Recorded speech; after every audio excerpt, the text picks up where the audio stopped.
50,000 বছরের রাস্তা হবে, যার যার কবর থেকে হাসরের মাঠ। ফুলচেরাতে পুল হবে 30,000 বছরের রাস্তা।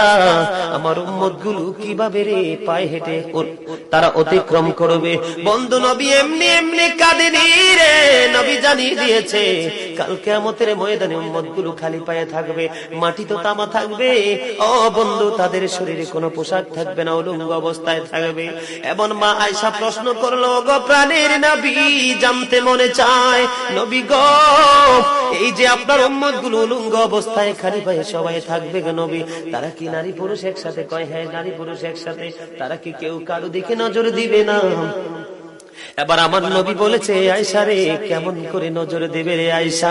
বন্যার পানি যেমনি প্রবল বেগে বৃদ্ধি পেয়ে পৃথিবীর মানুষগুলোকে গ্রাস করে ফেলে, কাল কিয়ামতের দিন এই জাহান্নামের আগুন মানুষের দিকে বন্যার মতো প্রবল বেগে ছুটে এসে মানুষকে ঘিরে ফেলবে।